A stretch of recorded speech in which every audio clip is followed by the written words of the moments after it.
Hey guys, I'm the Dragonsbeard and I'm back with another Raid Shadow Legends video, and today we are doing an account takeover for Garelt himself. So we are going to be checking out a new clan boss team for him.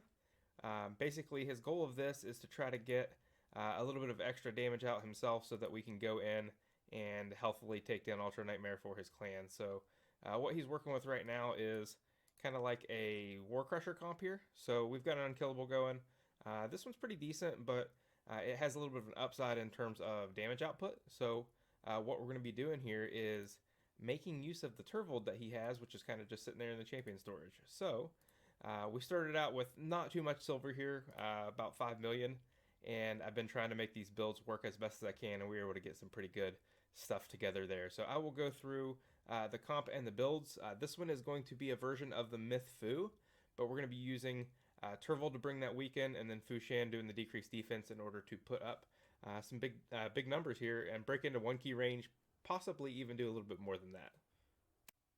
Okay, so let's talk about the Myth Fu comp. So this is a variation of the Myth Heiress team, which you've seen a lot of versions of on my channel here recently. But in those comps, you need to make sure you have another Force champion in there who's going to take the stun. And he is a perfect option for that because we can put him in the lead spot and make use of the speed aura, and he's going to serve as a pretty good damage dealer while also taking that stun and protecting Eris. She's able to cleanse with her A2 any single champion in the team, as long as it's not herself. So if we put him ahead of her in the turn order as our leader, then he should be the one that the clan boss prefers to stun every time, specifically on Spirit Affinity.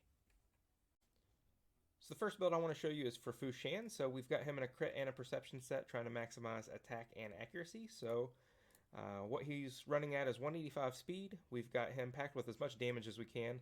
4600 attack, nearly crit capped, and then 231 crit damage. And then he does need accuracy in order to land the decreased defense, which is a part of his A3, so we went with 240. That should be enough. The A3 is a 4-hitter, and it has that decreased defense on it, so that is great because he is offering something other than that speed aura and damage to the team. So we are going to turn his A2 off. It's roughly the same damage output as his A1, but we want him to use the A1 because it has this chance at an extra hit. So I have seen a lot of people run him in Giant Slayer just because between the 4-hitter and then that like effectively 1.25 hitter on his A1, it's possibly the better damage of the options, but he already has War Master here, so I kind of left it the way it was. We just took the support tree in order to get as much of that bonus accuracy as we could. Laura Steel for just a little bit extra stats from those two sets, and then Sniper and Master Hexer, not super necessary just because of that high percent chance to land on the 4-hit, but picked that up anyway since we were in the support tree. For the offense, we went with Heart of Glory because the team is going to be at nearly full health the entire time. So our second build is Demytha, and she is not so much on the damage side, mostly just getting to the speeds that are necessary to make her work. So she has to be super fast to run at a 3-to-1 ratio. 290 to 291 works, but it will fluctuate based off of how many speed and perception sets you have and whether you have Laura Steel. So you have to test this one in the calculator and make sure that with your specific combination that it stays in sync. For this specific tune, 291 works fine. So we just try to splash a little bit of damage in there. 2100 attack, as close to crit capped as we could get, and then 116 crit damage. There's no part of her kit which needs accuracy, so that doesn't really matter. So for her, she's all about her A3. We need this block damage to happen at the end of every turn cycle. So she goes 3 times and she goes last, throws up the block damage, and then it doesn't have a chance to fall off of anybody because nobody gets a turn between when she does that and the clan boss. So her A2 is not an attack either, it's the extension. We need that to keep the increased speed up the entirety of the time. And then her only attack is this A1. So, she's not going to be doing a ton of damage. Most of her damage is actually going to come from War Master, so we went down there. We picked up Heart of Glory for the extra full health, and the only thing out of the defense tree that's really doing anything for her is this Deterrence Mastery, because every time someone on the team gets stunned, which is, I think, 16 times throughout the fight, then she has a chance to proc that. So it's not going to go off a lot, but it's just a little extra something.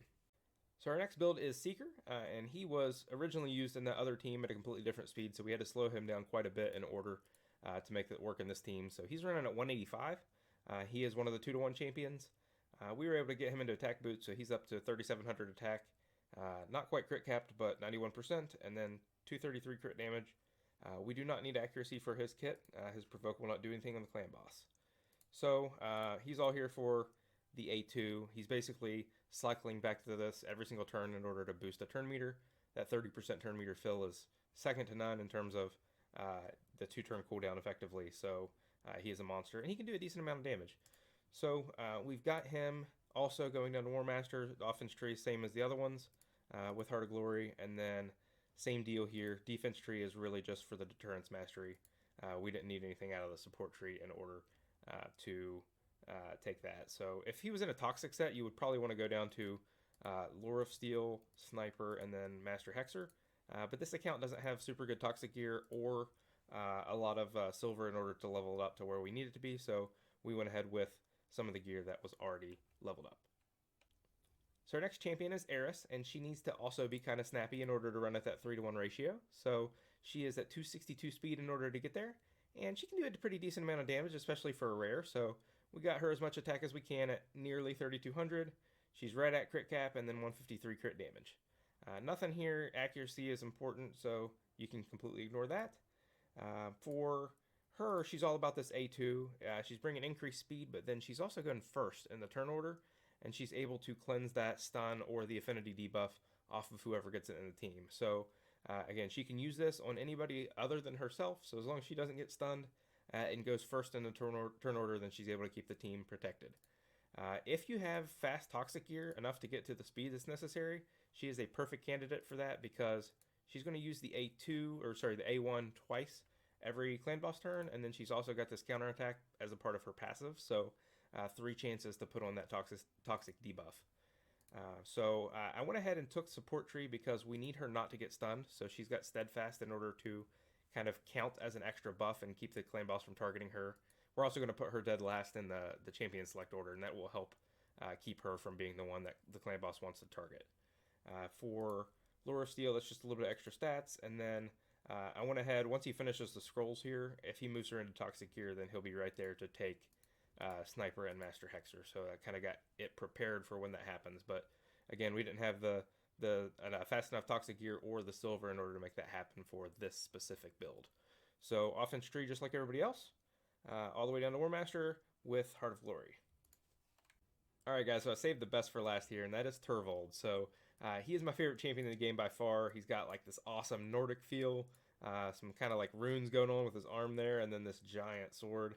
So I've really wanted to put this exact same comp together on my account, but without a Fushan, I haven't been able to do it yet. And getting a chance to do this for Garelt, I think is awesome for him and his clan. So what we've got on him is perception and crit damage, just to kind of maximize as much as we can here for damage output. So he took priority for all the good pieces in when we did these builds. 5,600, almost 5,700 attack. He can be super slow since he's 2-to-1, so 172 speed. With a little bit of wiggle room there, which you'll see in the calculator.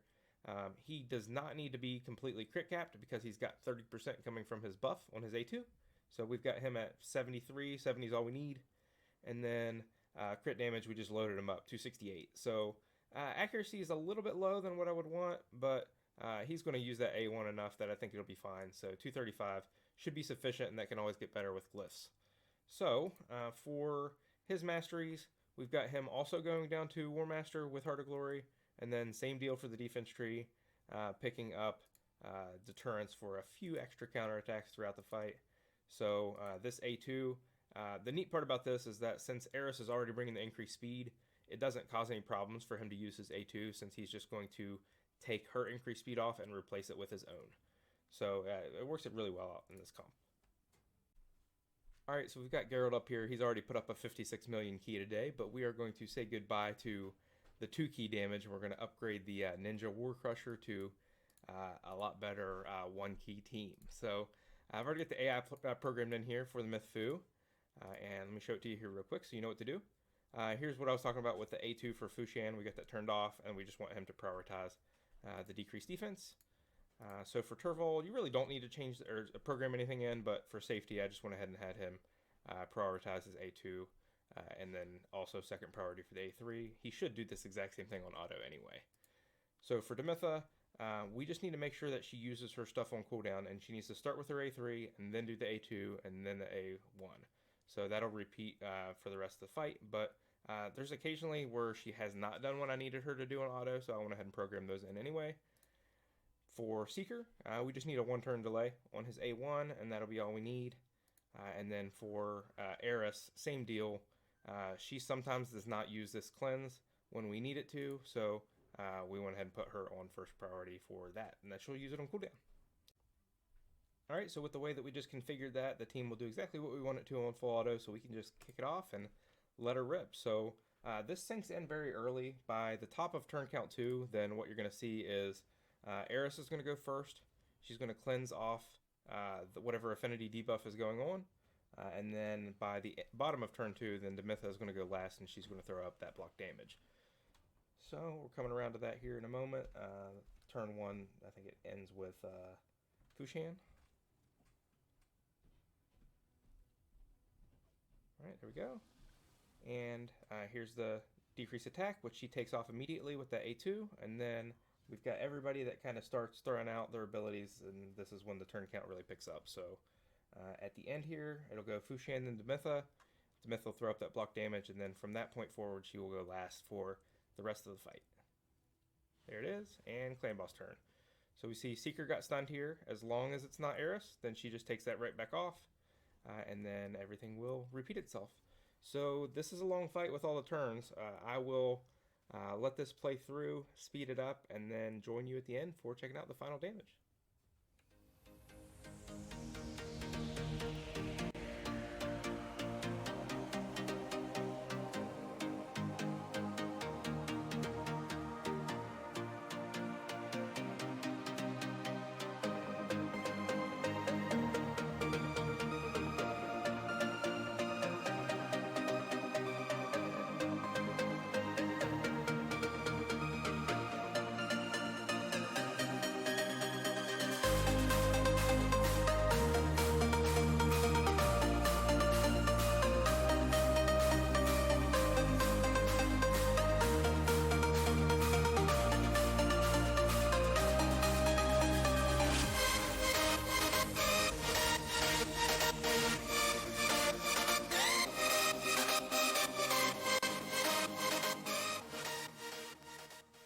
Alright guys, here we are, 84.3 million damage, 14 mil cushion to play with for 1 key, so very, very easily 1 key range. I think even with Fushan and Eris doing less damage against Spirit, that it's still going to be a 1 key because we're so far over. So I got 36.5 coming from Turvold. He is a monster. I think he's only got 4 buffs in this team when he has his A3, so it's not like he's even loaded up with buffs like some of the other teams I've shown. Fushan, 21.3, pretty respectable out of him. Again, he's doing the aura, he's doing decreased defense, and he does a lot of damage. So, awesome champion.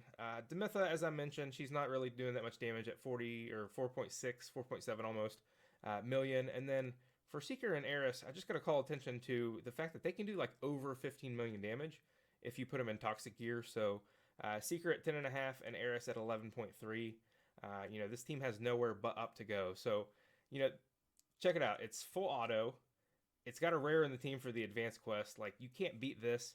It's right up there with Bat Eater as long as you have the champions to make it happen. So, you know, it doesn't have to be Turvold. You could run Brackus. You could run Longbeard. You could run Geomancer in that slot. But, you know, when you have Turvold, you use them for Clan Boss, if nowhere else.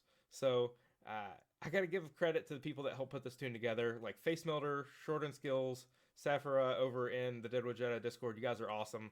Like, all these tunes, a lot of them have come from your brains to start with, so thank you so much for putting those out there and helping people get into the 1 key territory. So we wouldn't be here without you. Alright guys, so this is what the team looks like in the calculator. Let me get out of the way here. So I've got the speeds pre-filled in, and I wanted to show like how touchy some of the speed ranges are. So for example, what we need to have happen in order for this team to work is Eris go at the top of turn count 2 with her remove debuff, and then also Demitha at the bottom with her block damage, and that needs to repeat the entirety of the way. So if we like raise Demitha 1, or if we drop her by 2 speed, it falls out of sync. So, you know, she's got a pretty touchy speed range. Eris has decent amount of room that she can play with here, so she's usually fine. And then Fushan, he has a little bit of wiggle. So, you know, those two are not usually the ones that would cause problems, but Seeker, you know, he's another touchy one where if you raise or lower him too far, he falls out. And then Turvold, same deal. You need him to be in this specific set of combinations between 172 and 173 in order for it to stay in sync. But just, make sure that when you plug your speeds in, that this is what the pattern looks like before you start running keys. I don't want anybody to waste keys because they don't have something right in the calculator.